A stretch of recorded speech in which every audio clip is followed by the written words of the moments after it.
राधे राधे दोस्तों। राधा कृष्ण ये दोनों कहने में तो दो अलग अलग नाम हैं, पर हैं तो एक ही आत्मा के एक ही तत्व। हमेशा से हमें समाज में यही सुनने को मिलता है कि श्री कृष्ण ने राधा रानी से प्रेम तो किया पर विवाह नहीं। आज की इस वीडियो में हम इसी प्रचलित मान्यता के पीछे के असली सच को आपको बताएंगे।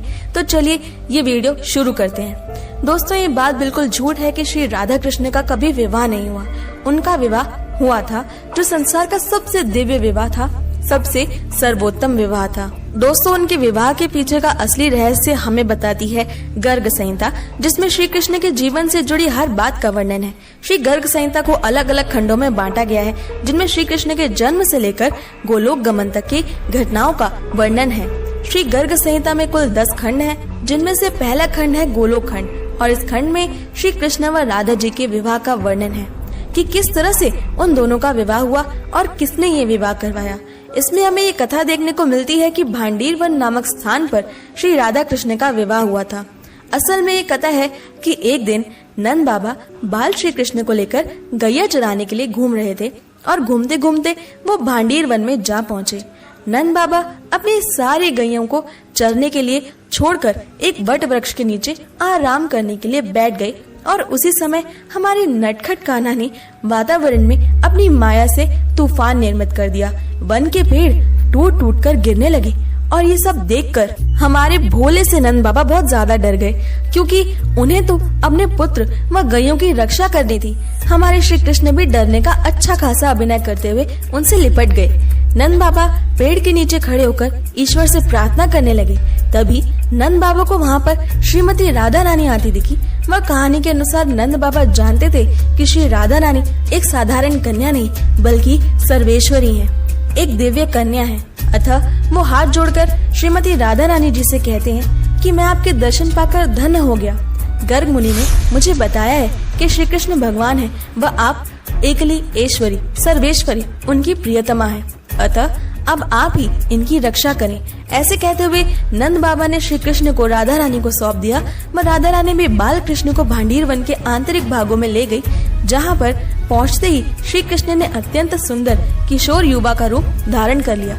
इतने सुंदर किशोर जो एक नजर में किसी के भी हृदय को चुरा ले। वहाँ राधा जी की सखियाँ ललिता और विशाखा भी थी, और एक चतुर्मुखी ब्राह्मण भी वहाँ पर आते हैं, जो और कोई नहीं स्वयं ब्रह्मा जी थे। और किशोर और किशोरी जी की इच्छा के कारण उन्होंने उन दोनों का गंधर्व विवाह पवित्र मंत्रों के उच्चारण के द्वारा संपन्न करवाया था। इस विवाह में श्री कृष्ण व राधा जी एक दूसरे को अत्यंत सुंदर दिव्य वरमालाएं पहनाते हैं। राधा जी के सखियों ने मंगल गीत गाए, उन्होंने पुष्प बरसाए। विवाह संपन्न होने पर जब श्री कृष्ण ने ब्रह्मा जी से पूछा, हे सृष्टि के निर्माता, अब आप दक्षिणा में क्या लेंगे? ब्रह्मा जी बोले कि मुझे आपके और श्री जी के चरण कमलों की भक्ति और सेवा के अलावा और कुछ भी नहीं चाहिए प्रभु श्री कृष्ण।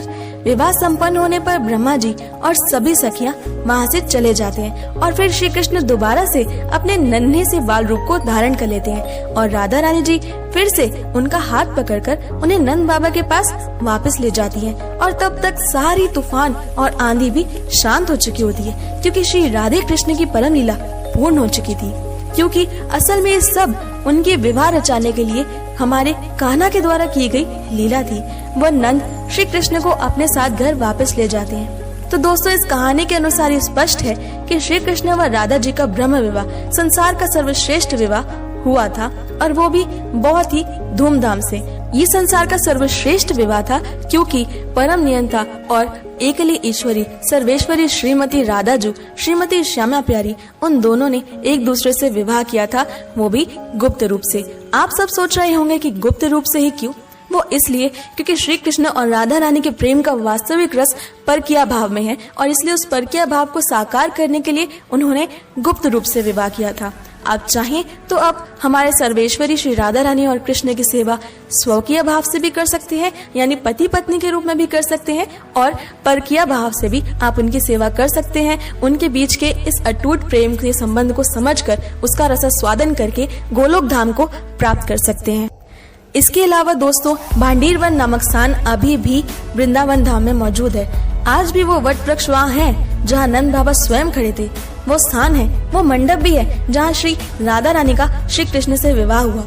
आज भी वहाँ पर ऐसी मूर्तियाँ हैं जिसमें श्री कृष्ण के हाथ में वंशी नहीं है बल्कि सिंदूर है और वो हमारी श्यामा प्यारी की मांग भर रहे हैं। आज भी इस स्थान पर श्री राधा कृष्ण के ब्रह्मा जी के साथ मूर्तियाँ स्थापित हैं। आपका क्या मानना है इस मुद्दे पर, हमें कमेंट सेक्शन में जरूर बताएं।